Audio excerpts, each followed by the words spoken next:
Welcome to the show.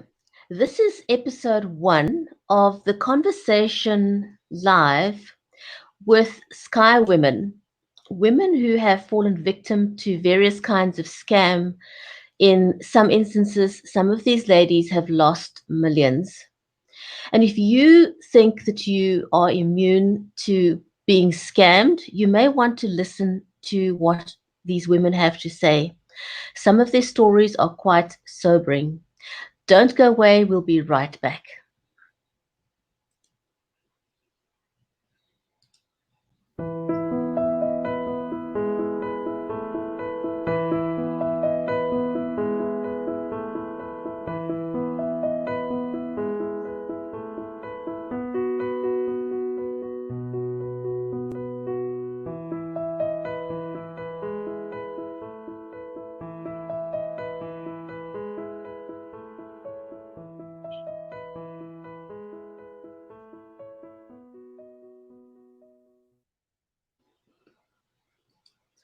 And welcome back. I'm your host, Brigitte Limbamda.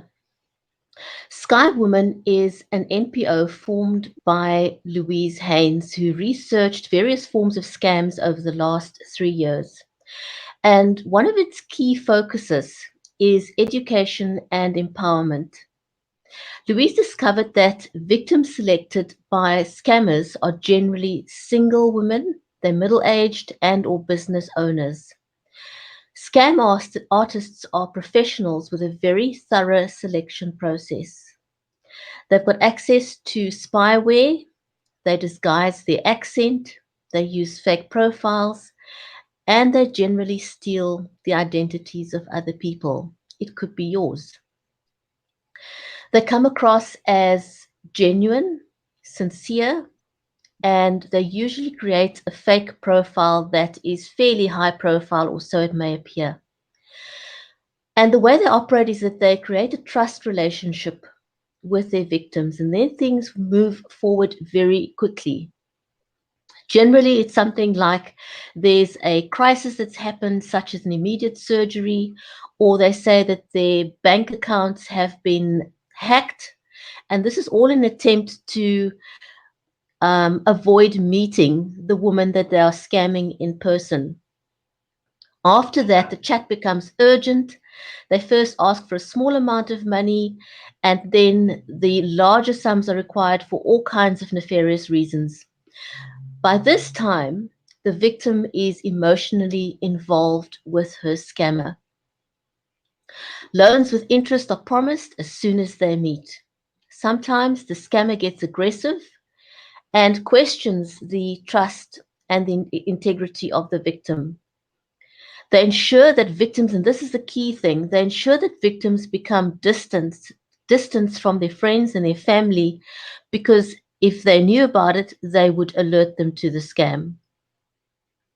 In the meantime, victims at this point are so afraid, and they continue to send funds desperately, or despite their inner intuition.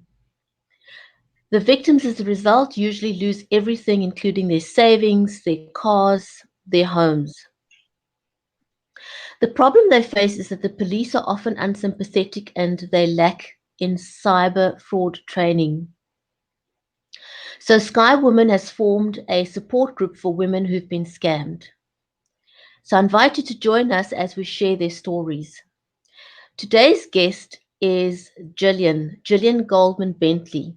Now, Gillian holds a master's degree in English and French from the Wits University in Johannesburg. She also holds a degree in business administration from the Wharton School of Business. Her corporate career includes being the marketing director of Cape Tourism, a director of TWS Public Relations, conference manager for Lufthansa, marketing director for Young Presidents Association, and the group public relations director for the Southern Sun Intercontinental Group. Her PR company had well-known international clients. Gillian is also the public relations director of Toastmasters chapter Melrose Arch, Johannesburg. She's a published author. Her book is about managing and creating perceptions. She's working on a new book called Dark Secrets, part of a trilogy of novels that will be published in late 2019. She was also voted one of the 100 most influential businesswomen in South Africa by Fair Lady and ABSA, and voted as one of the top 10 public relations consultants in Southern Africa. Why am I sharing all this with you? It's to help you understand the profile of the kind of women that these scam artists target. They're very, very deliberate in the way that they choose the women. So I'm going to invite onto screen with me now Gillian so that she can tell her story.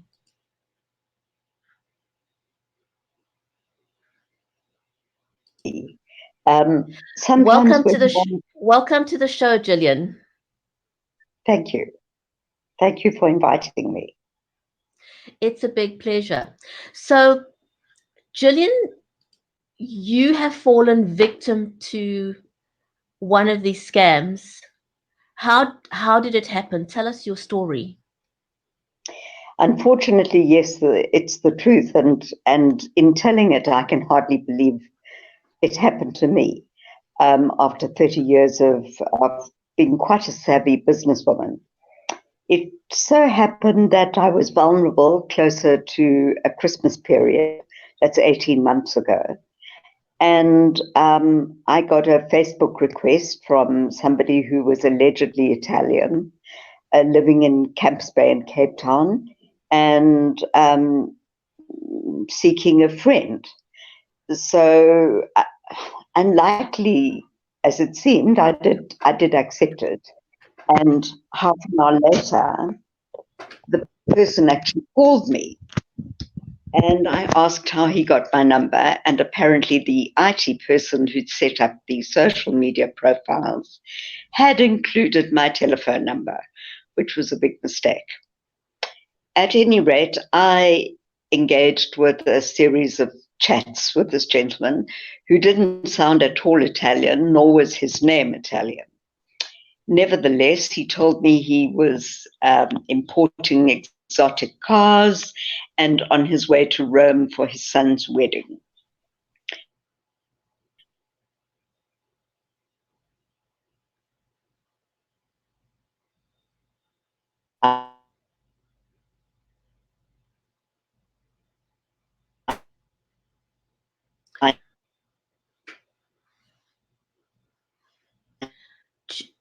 Gillian, I think we've lost sound there a little bit.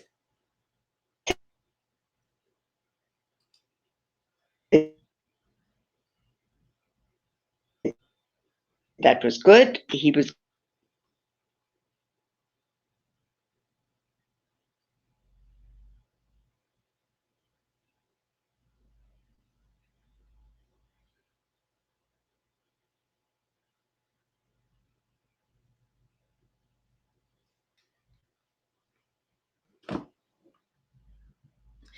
If you're watching, could you let us know if you can hear the sound? I'm unable to hear Gillian at the moment. So if you, I want to say welcome. Someone is watching on LinkedIn as well. If you are watching, please let me know if you're able to hear Gillian because I'm unable to hear her at the moment. Are we back on stream? I can hear you now. Yes. Great. Well, as you described previously, he did tell me that his Standard Bank private banking account had been hacked and he couldn't pay for the son's wedding.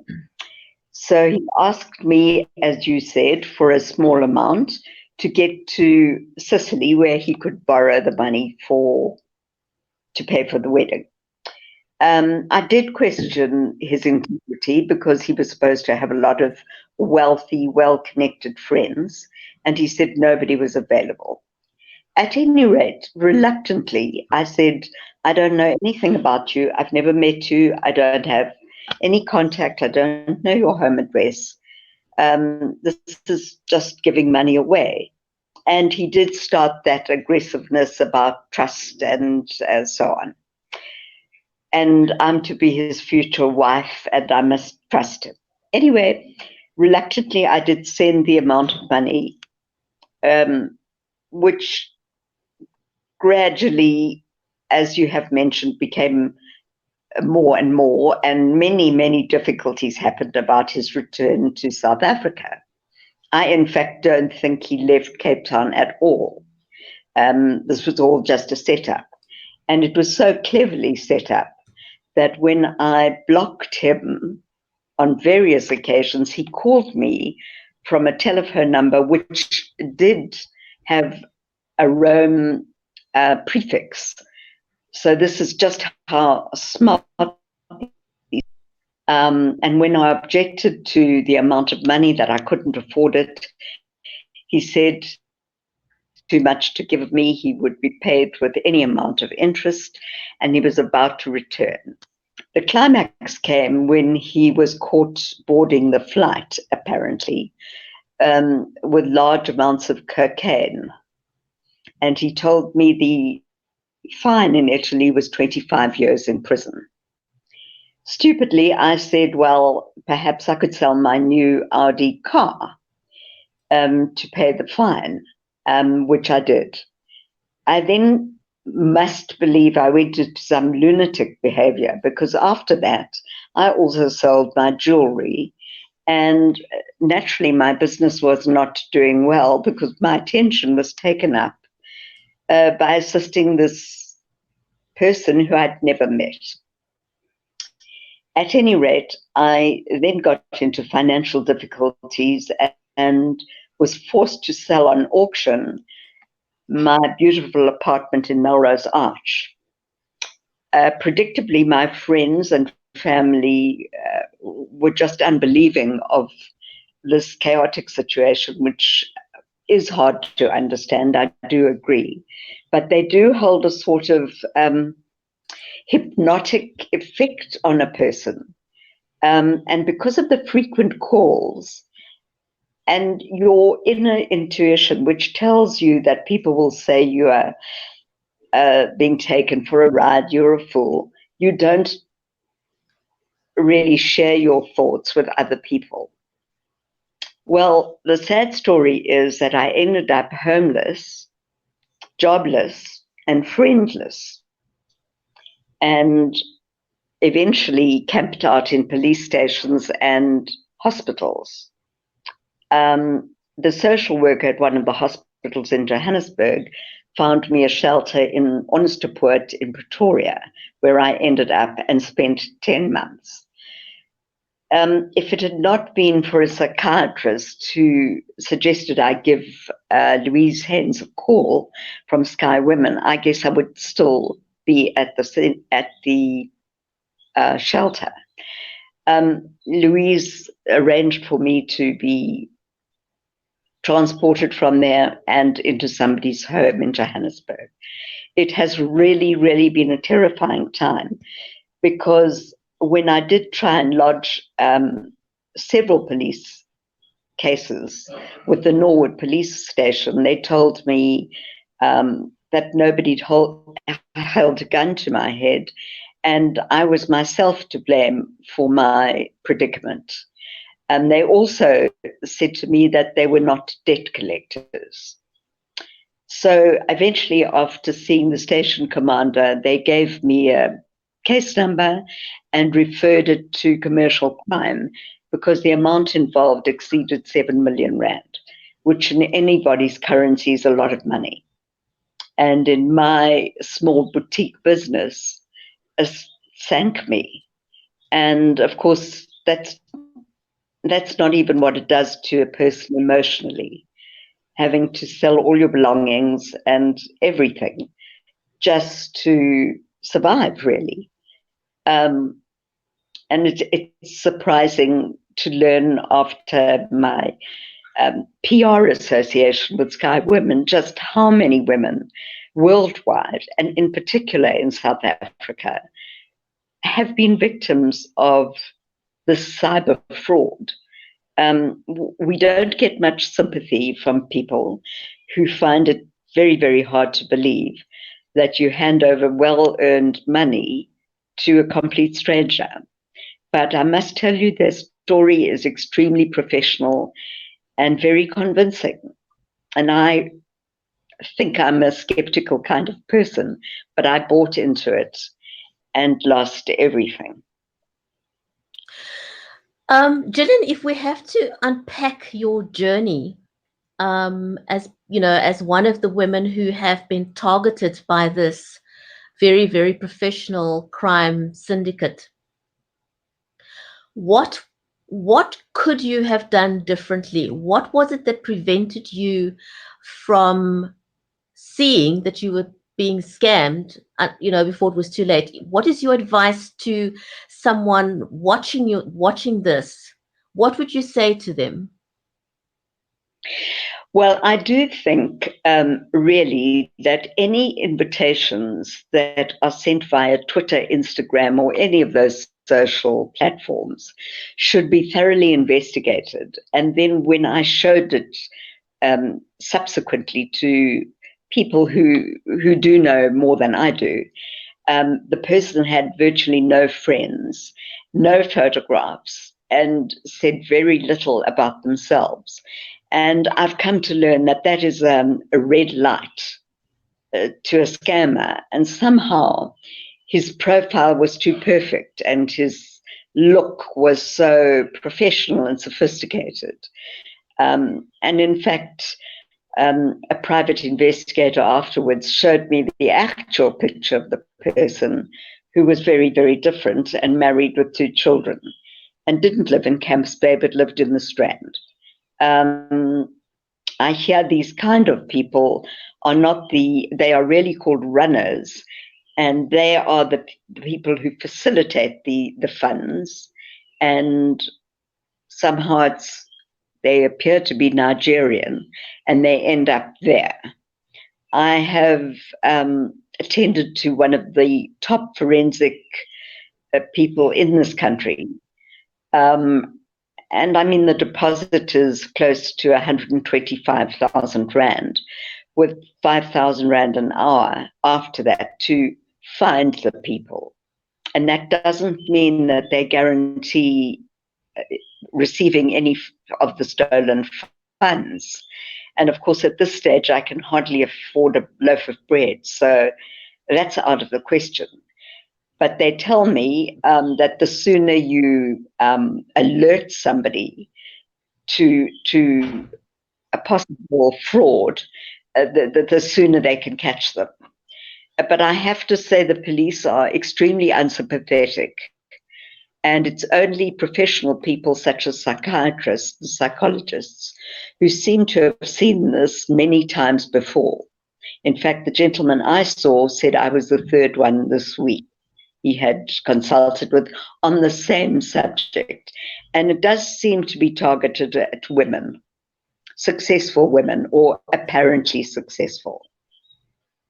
So in just unpacking what you said now, when somebody sends you a friend request on social media, if the person has a very charming looking photograph, if they have very few friends on their profile, if they don't share anything that seems ordinary, some personal information, or just some information. In other words, if their profile has very little on it, it usually is not a bona fide profile.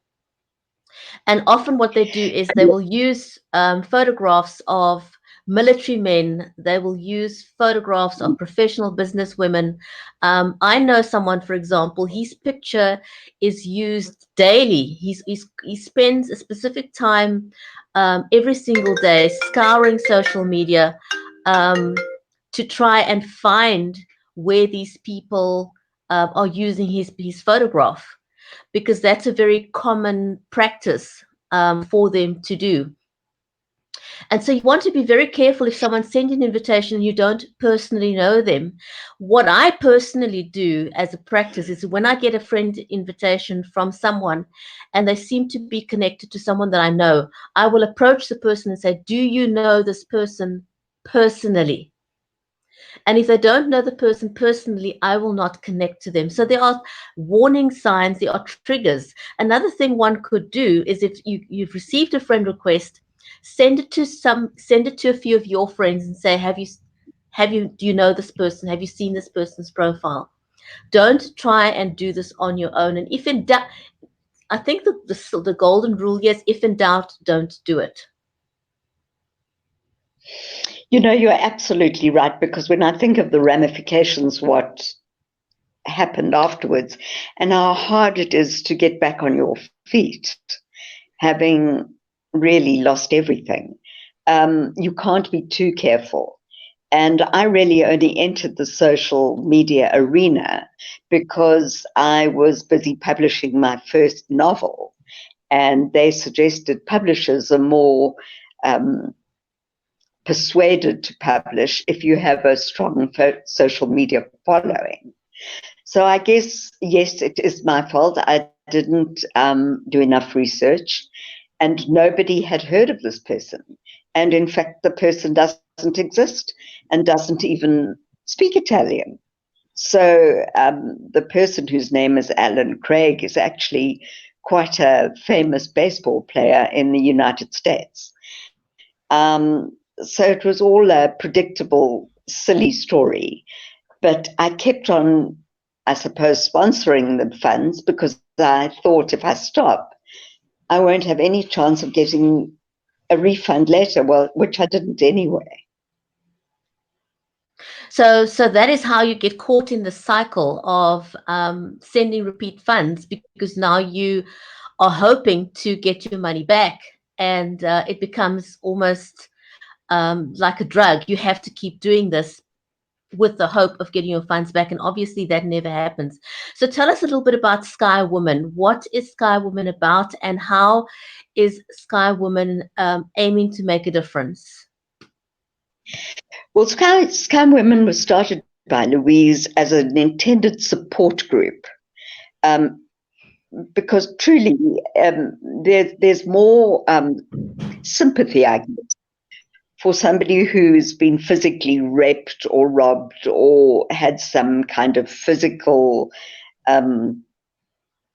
challenge than an emotional challenge. Because as a matter of fact, you actually, it's like a drug, as you say, believe you're in love with this person.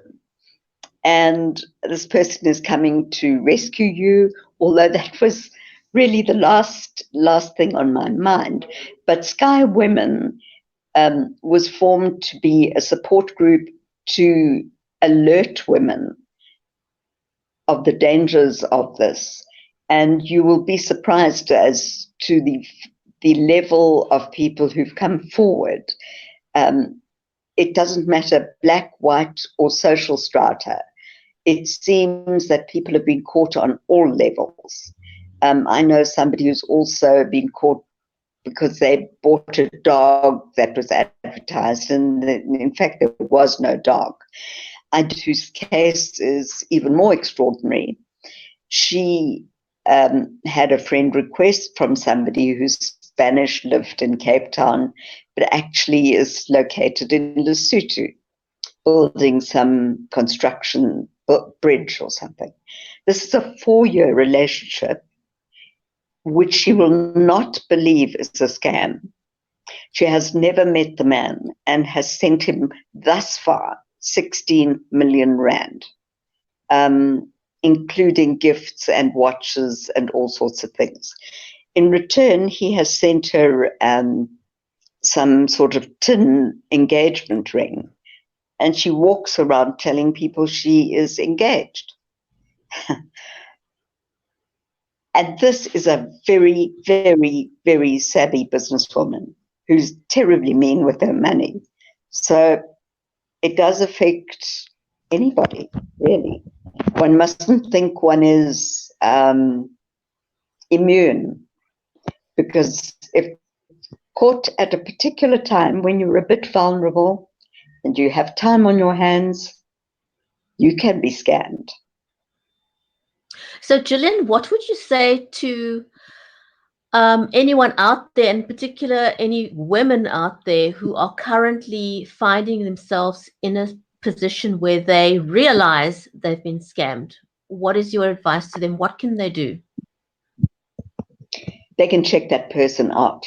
There is actually certain spyware offered, in fact, by Facebook that can check people out. If you report the person's profile and alleged name, they can check it out. But I know that various people, including advocates, have approached the CEO of Facebook, who's not been particularly sympathetic to the cause. But also Facebook has paid very many millions to the Israeli government because they took them on for promoting the cause of Palestinians who were killing innocent civilians. And they've faced in court on various occasions, have had to admit guilt and paid.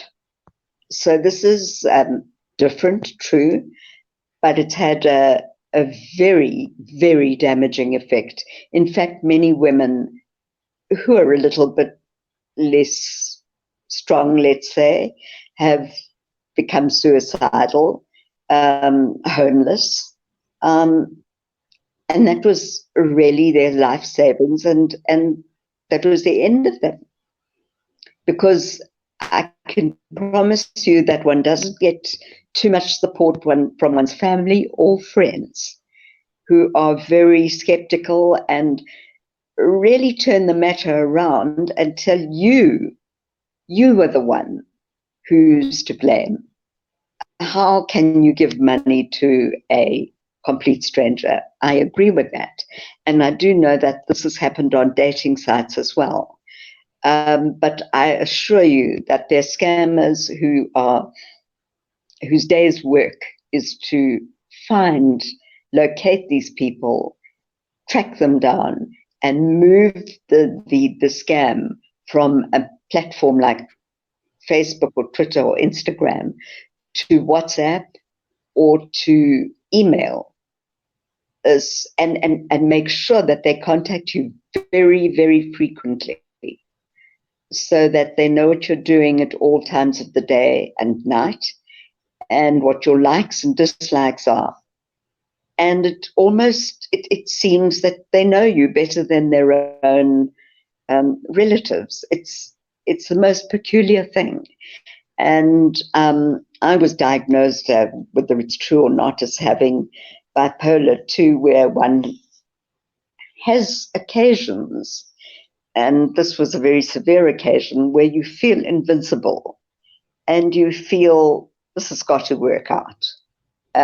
It's so right. Here's my perfect person. And I remember one of the sentences that he wrote was impressive. I'd like to take all your battles away from you. And I thought, wow, that would be nice. And you never have to worry about money ever again in your life. So as single women, we are always worried about money. And the thought of having a support at your side is very enticing. And I still can't believe it as I retell it again, because it's true. How can you give money to a person you don't know? So, Gillian, if people want to reach out to Sky Women for support, how can they contact Sky Women? Sky Women has a website. It's either support@skywomen.co.za, or the site is called Sky Women Support Scamming Victims. And we do intend taking it globally, because this is not only a South African problem. It occurs in England, in Australia, oddly enough, and in Asia. However, of course, they have more skilled officers who've been trained on cyber fraud, and they do go after these people and often locate them and the funds and retrieve the funds. Our people here, and unfortunately, haven't been introduced to this kind of sophisticated fraud, which will continue. There will no doubt about that. And do you have a social media presence where people can find you apart from your website, skywomen.com? Is it skywomen.com or skywomen.co.za? ZA, we are also going to get the .com site, because we've been contacted by people all over the world saying that they've had this exact problem and lost their entire lives. So we will be opening offices. And of course, that requires financial support. So we're currently on a big corporate drive to encourage companies to support us. Because without money, I mean, one can't do very much. We want to eventually open a house where people can come literally for food or a roof over their head. It's that serious. Because whilst many men, I will say, laugh it off, it's really extremely serious and has devastating consequences. I'm busy writing a book on this subject. Gillian, if anyone watching out there may want to use you on public, at public events to speak about this, because your story is a relatable one and can be used to empower other women out there, would you be available for public speaking events? Oh, yes. I'm the public relations officer for Toastmasters in Melrose Arch. So I've had a lot of experience of public speaking. And of course, this is a very, very disturbing subject. I am available. I am on the internet, on all social media platforms, including LinkedIn. And I think the more one exposes it and talks about it, the less chance these scammers have of attracting women who have little funds and eventually give everything to them. Gillian, thank you very much for sharing your story. And I want to say thank you to everyone who has joined us live today and anyone watching this on the replay. Thank you for your time. Please do share the broadcast and let's share the stories of these Sky women, women who have been specifically targeted by scammers. These are professional scammers who target women with a specific profile. So do share this to create further awareness. Thank you, everyone, and goodbye for now. Thank you, Brigitte, for the opportunity.